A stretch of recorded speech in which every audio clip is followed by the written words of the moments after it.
सायली पुन्हा घरी आल्यावर काय करणार आहात?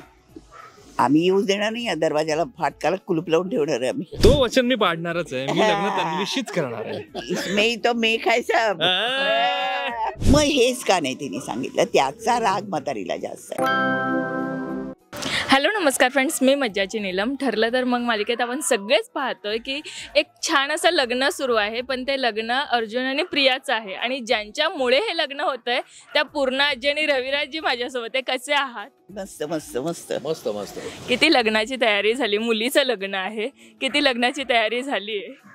लग्नाची तयारी झाली आहे, पण परत एक थोडीशी धाकधूक आहेच की अर्जुन खरंच मनापासून लग्नाला तयार झालाय की नाही झालेला. त्यामुळे हो नाही त्यावेळेस टेन्शन आहेच, पण होतंय त्याचा आनंद पण आहे. पण पूर्ण आजीने पूर्ण ठरवलंच आहे की हे लग्न तर होऊनच द्यायचं. होऊनच द्यायचं. कारण काय आहे की 25 वर्ष झाली, 25 काय जास्त रादर मी तिला वचन देऊन माझ्या लेकीला की नाही, तुझी मुलगी मी माझी सून करून घेणार. आणि आता तो क्षण समोर येतोय, तो होतोय, ते बघून आजी एकदम खुश आहे. पण सायली पुन्हा घरी आल्यावर काय करणार आहात? आम्ही येऊ देणार नाही, या दरवाजाला फाटकाला कुलूप लावून ठेवणार आहे आम्ही. पण आम्ही बघत होतो की काही वेळ सायली तुमच्यात पूर्ण रुळून मिळून राहिलेली, ती मिसळून राहिलेली तुमच्यात आणि तुम्हाला सगळ्यांना आपलीशी झालेली. पण सायलीची एक चूक झाली, मग तिला माफ करावं असं नाही वाटलं? नाही, तिने खरं सांगून जर ती आली असती तर रादर म्हातारी तेवढी खडूस नाही आहे, म्हणजे तेवढी ती थोडीशी प्रेमळ पण आहे. हे पण तिला चीड काय आहे की ती खोटं सांगून आली. इतकं तिने प्रेम लावलं, इतकं तिला आम्ही प्रेम दिलं किंवा आम्ही तिला आपलंसं केलं, सगळ्या तिच्या ह्या चुका माफ करून सुद्धा आम्ही तिला आपलं. मग हेच का नाही तिने सांगितलं, त्याचा राग म्हातारीला जास्त आहे की तू ज्या तुझ्या चुका आधी झाल्या होत्या त्या आम्ही माफ केल्या. चल, तुला आम्ही आपलं मानलं, तुला सगळे हक्क दिले घरातले, मग तुला सांगायला काय झालं होतं. आणि खरं सांगितलं असतं तर रदर म्हातारीने माफ पण केलं असतं. पण आणि गोष्ट आता ही आपल्यातली म्हणजे पडद्यामागची थोडीशी की तसं तर आता तुम्हा लोकांना पण माहिती आहे की ही तन्वी नाही आहे. आम्हाला म्हणजे आम्हा आर्टिस्टना पडद्यामागचं माहिती आहे की ती नाही आहे. तर त्याच्यामुळे ती एक गंमत आहे की ती आम्हाला माहिती आहे ती नाही आहे ही, तरीसुद्धा तिच्यासाठी म्हणजे तिच्याबरोबर असं वागावं लागतंय. तर ही जी गंमत आहे, आम्हाला काम करताना सुद्धा मजा वाटते. तर ती मजा आहे ग. तुम्ही फारच सिरियस घेता बाबा. बघ पण ना, तेच विचारायचं होतं की जेव्हा तन्वीचं सत्य समोर येणार तेव्हा वडील म्हणून तुमचे काय रिएक्शन असतील? आता वडील म्हणून मी सागर तळाशीकर म्हणून रिएक्शन वेगळी असेल, पण आता रविराजचा स्वभाव कसा आहे त्याप्रमाणे फसवल्या गेल्याचा फील तर असणारच आहे. आणि मुळात आता हा जो यांचा पण भाग जो आहे तो फसवल्या गेल्याच्या फीलमुळेच आहे. ही सायली चांगली वाईट, तिचे चांगले गुण सगळे आहेत, पण एकदा असाच एक पूर्वी प्रसंग आला होता तेव्हा सुद्धा तिनं नाही सांगितलं. आणि म्हणून हा फसवल्या गेल्याचा फील जो आहे तो जास्त प्रखर आहे यांच्या बाबतीत, सुभेदारांच्या बाबतीत. आणि म्हणून ते त्यांचं इन्सल्ट झाल्यासारखं तो वाटलेला आहे. त्यामुळे त्यांनी तो लावून घ्या. अदरवाईज तशी सगळी प्रेमळच माणसं आहेत, आपल्याला आधीच्या एपिसोडमध्ये पण दिसलेलंच आहे. आता तोच भाग तन्वीचा आहे जो यांना फसवला गेल्याचा खोटा फील आहे. तो मला खरा फील येईल जेव्हा जिला मी माझी तन्वी समजते, माझी तन्वी नाही हे समजून ती माझ्या भावनांची जी काही खेळलेली आहे. खरं तर एवढा हुशार वकील फक्त मुलीच्या प्रेमापोटी आंधळा होऊन सगळ्या प्रत्येक वेळी प्रत्येक गोष्ट करायसाठी तयार होत जातो.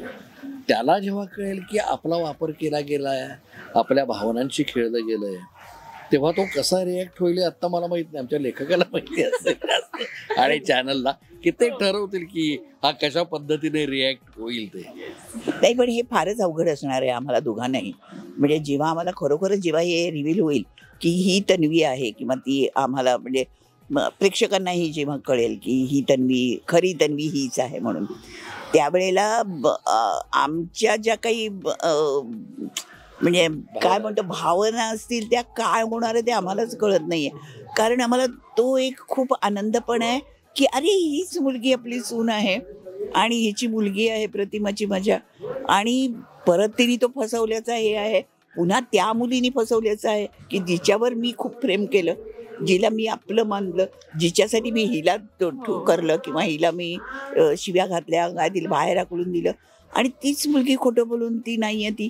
म्हणजे हे आमचं म्हणजे तेव्हा तांडव काय होईल ते आम्हाला माहिती पण नवीन नवरीचं स्वागत कसं करणार आहेत पूर्ण आजी? ए आता हा ना फार मोठा चंक आहे आमच्याकडचा, आम्हालाही माहिती. म्हणजे आम्हालाही माहिती नाही एक्झॅक्ट, पण माहिती म्हणजे आतापर्यंत म्हातारी तर खूप खुश आहे की चला मंगलाष्टका झाल्या, गळ्यात हार घातले, म्हणून ती अर्जुनला पण सांगते अरे आता तुझी पाळी, तू हार घाल तिला. तिने घातला आणि ती भयंकर उतावळी आहे, तर त्याच्यावरती ती म्हणते सुद्धा आहे की अगं थांब जरा, किती घाई करतीयस, होईल होईल थांब. म्हणजे ती तिला ते पण म्हणतीये हे पण म्हणतीये. तर अशा ती द्विधा मनस्थिती नाहीये तिचं. आता एक पक्कच झालेलं आहे की तिने फसवलेलं आणि ही माझी खरी तन्वी आहे. त्यामुळे हिच्यावर, आणि माझं स्वप्न पुरं झालंय. मी जे शब्द दिला होता माझ्या मुलीला की मी तुझी मुलगी माझी सून म्हणून आणेन, तर ते मी कंप्लीट केलं. त्याचं समाधान मला अतिशय आहे की बाकी मरू दे, पण ती वचनाला जगणारी बाई आहे. त्याच्यामुळे ते जे समाधान आहे ना, ते आत्ता मला खूप आहे. ते तुटेल तेव्हा ते काय होईल म्हातारीचं ते माहिती नाही. पण ऑफस्क्रीन हे लग्न किती एन्जॉय करताय? नाही ते तर भरपूरच करतो, पण आम्ही सगळे म्हणजे माझ्या पहिल्या सिनेमात साधारण 30 वर्षापूर्वी माझी आई ही होती. माझ्या आयुष्यातला माझा पहिला सिनेमा जो मेन लीड मी आणि रेशम टिपणीस करत होतो, सोनियाची पावले नावाचा, त्याच्यामध्ये ही माझी आई होती. प्रशांत सुभेदार माझे वडील होते. आणि आज 30 वर्षानंतर आम्ही परत एकत्र काम करतोय. आणि तो एक रॅपो तेव्हापासूनचा आहे. आणि मुळात ती एक खूप मोठी स्टेज आर्टिस्ट आहे. म्हणजे आम्ही तिची वाटेल त्याची चेष्टा करतो, पण एक तिच्याबद्दल एक आम्हाला आदर पण भरपूर आहे. मला त्यांचं तेच आवडलं. मगापासून स्वतःलाच म्हातारीला रागे, म्हातारीला रागे, स्वतःला ते बोलून लगेच होतं. तुमच्या पिढीने तिची नाटकं बघितलेली नाहीयेत. तिची इतकी मोठी मोठी नाटकं, मित्र नावाचं तिचं श्रीराम लागूंच्या बरोबरचं नाटक जे होतं ते म्हणजे कमालीचं नाटक होतं. अशी किती आमदार सौभाग्यवती होतं. अशी बरीच नाटकं आहेत की दुर्दैवानं आता नवीन पिढीला ती बघायला कुठे अवेलेबल नाहीयेत आणि लोकांना तेवढी माहिती पण नाहीयेत. हे दुर्दैव आहे आपल्या या पुढच्या पिढीचं. अगं त्यावेळेला आमच्या वेळेला काहीच नव्हतं ना आपल्याकडे, तेव्हा अशी आत्ताचे जे टेक्निक आहे ते नव्हतं, किंवा काहीतरी आपण साठवून ठेवूया म्हणून काही रेकॉर्डिंगची फॅसिलिटीज नव्हत्या, काहीच नव्हत्या. त्याच्यामुळे फार आमचं नुकसान, त्या मानाने खूप नुकसान झालं. आणि आम्ही तुम्हाला दाखवू शकलो नाही याची खंत खूप राहिली आयुष्यभराची. की आता अरुण नाईक सारखा माणूस होता त्या काळामध्ये, नंतर कुलदीप पवारांसारखा होता, निळू फुलेंसारखा माणूस होता. ते आम्ही काहीच जतन करू ठेवू शकलो नाही ना आमची जी नाटकं. आणि सगळ्या वयामध्ये, ज्या त्या वयामध्ये ते भूमिका करायला मिळाल्या, मोठ्या मोठ्या आर्टिस्ट बरोबर करायला मिळाल्या, हे समाधान तर खूपच आहे बाबा. तर हे या मुलींना, या आत्ताच्या पिढीला म्हणजे एखाद्या मोठ्या कलाकाराबरोबर काम करण्यासाठी झटत असतात, पण ते आम्हाला अगदी सहज शक्य झालं त्यावेळेला. आणि खूप सुंदर सुंदर नाटकं आमची झाली तेव्हा. रखेलीसारखं चिंत्रेम खानोलकरांनी लिहिलेलं नाटक, ते आरती प्रभू म्हणून ज्या कविता लिहितात तेच चिंत्रेम खानोलकर, त्यांची त्याच्यात गाणी पण होती. इतकं म्हणजे कविता रूप गाणी होती त्याच्यामध्ये. पण ते होतं. राजकारण गेलं चुलीत होतं. खूप सुंदर सुंदर नाटके, खूप नाटकं. तर यांचं काल आपण बोललो ते कुठलं बाईंचं नाटक सिनेमा, हो यांचं सिंधुताई सपकाळ, ते पिक्चर आता अप्रतिम त्यांचं काम तुम्हाला त्याच्यामध्ये बघायला. आणि बघितलं नसेल तर जरूर बघा पुन्हा एकदा. इंटरनॅशनल लेवलला गेलेला पिक्चर आहे तो. आणि त्याचे प्राइजेस पण आम्हाला खूप मिळालेत. म्हणजे आपल्या देशामध्ये कमी मिळालेत, पण बाहेरच्या देशांमधून खूप मिळालेत ते. म्हणजे स्पेनपासून, ऑस्ट्रेलियापासून सगळी प्राइसेस आम्ही घेऊन आलो आहे त्या पिक्चरसाठी. आणि खूपच सुंदर. आणि मी आणि माझी मुलगी असं, आणि आपल्याकडे ज्याचं कौतुक नाही आहे त्या लोकांना खूप कौतुक झालं त्याचं, की आई आणि लेक एकच काम करते, म्हणजे एकच भूमिका माय लेक करतात. याचं त्यांना खूप आश्चर्य वाटलं. जे आपल्याकडे झालं नाही त्याची पण खंत मला खूप आहे. नाही, पण आता एवढे मोठे कलाकार असताना आपण कलाकार म्हणून घडत असतो, आणि तरीही मी आता बघितलं की तुम्ही आत्ताच्या पिढीच्या कलाकारांसोबत वावरतात, आणि ते तुमच्यासोबत एकदम जसे वावरतात त्या वयानुसार हे होऊन जातात. मी लहान होते, म्हणजे हो, मी माझ्या मी लहान होऊन त्यांच्यामध्ये मजा करत असते. खूप मोठा फायदा असतो की तुम्ही जे आता आमच्या सगळ्यांच्याच, आम्ही माझ्याही अनेक सिरियल झाल्या, सिनेमे झाले, हिचेही भरपूर झाले, पण जेव्हा एखाद्या नव्या प्रोजेक्टमध्ये जातो ना तेव्हा एक नवी फॅमिली तयार होते. आम्ही 16-16, 17-17 तास घरातून बाहेर असतो. हे लोकांना एक अर्धा तास बघून लगेच कमेंट करणं हे खूप सोपं असतं, पण 17-17, 18-18 तास काम करून परत दुसऱ्या दिवशी सकाळी 6ला यायचं, तेव्हा आमची हीच एक फॅमिली होऊन जाते. आणि याच्यामध्ये मग असं होतं की कुणाला काय होतं, कुणाला त्रास होतो, सगळे धावून येत असतात, एकमेकाला आपल्या घरच्या लोकांसारखे सांभाळत असतात. ही या आमच्या क्षेत्राची मला खूप गंमत वाटते आणि फार पॉझिटिव्ह गोष्ट वाटते. पण माझा स्वतःचा मुलगा जेव्हा 3-4 वर्षाचा होता तेव्हा माझ्या 3 सिरियल आणि 2 सिनेमे सुरू होते. साधारण माझ्या मते मला आठवतं की साधारण त्या 2 वर्षामध्ये 4 ते 5 वेळेस आम्ही भेटलो असतो. कारण मी जाऊ तेव्हा तो झोपलेला असायचा, निघायचो तेव्हा झोपलेला असायचा. त्यामुळे त्या फॅमिलीपेक्षा जास्त आम्ही यांच्यातच यामध्ये राहतो. त्यामुळे जेव्हा सिरियल संपते, नवीन सिरियल सुरू होतो, नवीन सिनेमा सुरू होतो, परत एक वेगळं कुटुंब तयार होतं. आणि तिथं एकमेव हे असं क्षेत्र आहे जिथं जात धर्म काही काही काही कशाचाही काही संबंध नाहीये. इथं फक्त तू आर्टिस्ट आहेस, मी आर्टिस्ट आहे आणि आपण एकत्र इथे काम करायचं. पण स्वतःच्या लग्नातल्या आठवणी किती ताज्या झाल्यात हे लग्न बघताना. अगं आम्ही तेच मी म्हटलं की माझ्या मुलींची लग्न होऊन आता 40-40 वर्ष होत आली. म्हटलं काय आठवणार ते माझं. पण तो एक मंगलाष्टक म्हणताना जे आईच्या डोळ्यामध्ये पाणी असतं की आपली मुलगी जाते, ते मात्र आलं होतं. म्हणजे ते कुणाचं का असे ना, मला इव्हन रस्त्यावरती जरी मी चाललेली असेल आणि एखाद्या सनईचे सूर वाजले किंवा मंगलाष्टका सुरू असल्या की माझं हृदय अजूनही भरून येतं. म्हणजे तो सगळा तो काळ एक असं सारखं निघून जातो डोळ्यासमोरनं आणि असं भरून येतं. आई गं, आपल्या पण मुली गेल्या ना, तर ह्यांची पण मुलगी जाणार असं. पण दुसऱ्याने कसं असतं का, जेव्हा सिरियल सिनेमा या माध्यमात आपण काम करतो ना, तेव्हा तो जो प्रसंग आहे तो थोडा जास्त करावा लागतो. लोकांना तो इमोशनली प्रत्येकाला तो आपला वाटावा इथपर्यंत तो फुलवावा लागतो. म्हणजे बऱ्याचदा आपल्या लग्नात किंवा आपल्या घरच्या प्रसंगात तेवढ्या गोष्टी झालेल्या नसतात, त्या पटकन निघून जातात. कारण बऱ्याच जबाबदारी असतात, ती गोष्ट एन्जॉय करायला वेळ मिळत नाही. सकाळी आलेले पाहुणे ते त्यांची व्यवस्था झाली आहे का नाही, ते जेवलेत की नाही, ते त्याच्यामध्ये एवढं सगळं होत नाही. पण याच्यामध्ये प्रत्येकाच्या मनात लपलेली एक जी इमोशन असते ना, ती आपण ग्लोरीफाय करतो प्रत्येकाच्या. आणि प्रत्येक जो आमचा ऑडियन्स आहे त्या प्रत्येकाला जी आम्हाला वाटती एक गोष्ट तीच फील व्हावी म्हणून हा सगळा खटाटोप असतो. म्हणून कधी कधी तो नेहमीच्या लग्नांच्या पेक्षा थोडा लोकांना जास्त वाटतो, पण या माध्यमाची गरज असते.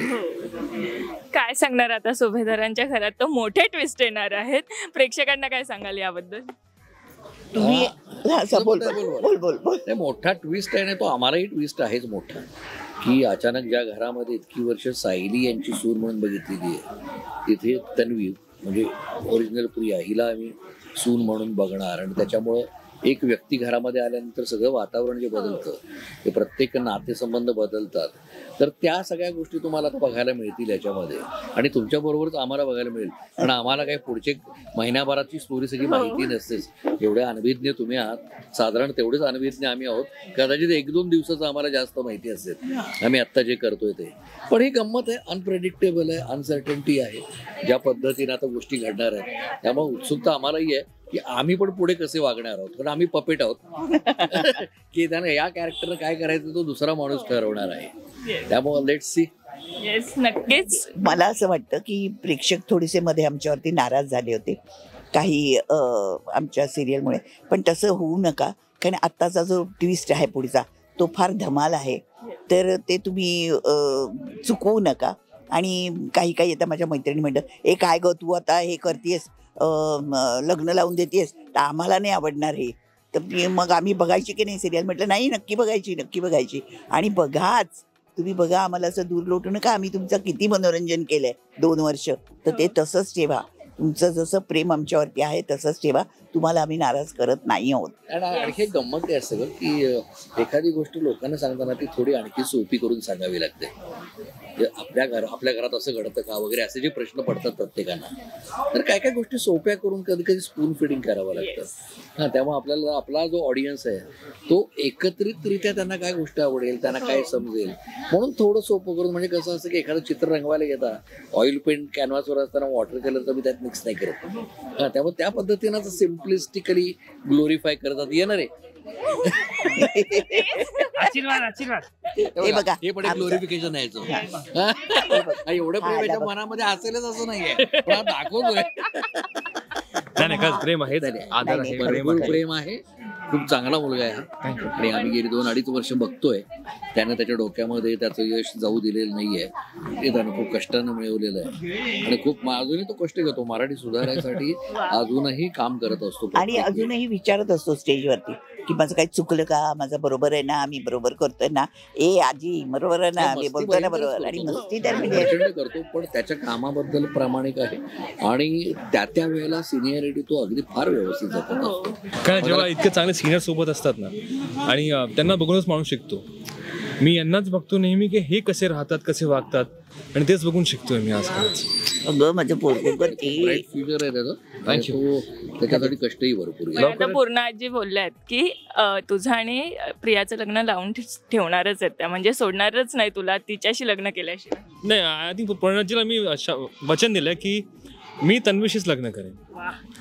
आता तो वचन मी पाडणारच आहे. मी लग्न तन्वीशीच करणार आहे. इसमें तो मे काय सब. माझं जरा उभा राहतो, माझं गुडघे दुखतात. आज माझा ड्रेस पण खराब होईल ना. नाही, पण हेच ट्विस्ट आम्ही बघत राहू. थँक्यू सो मच आणि all the very best. Thank you. Marathi मनोरंजन सृष्टीमधील मालिका, चित्रपट, नाटक तसेच कलाकारांबद्दलच्या नवीन अपडेट्स जाणून घेण्यासाठी नक्की सबस्क्राईब करा इट्स मज्जा मराठी या आपल्या नवीन यूट्यूब चॅनलला.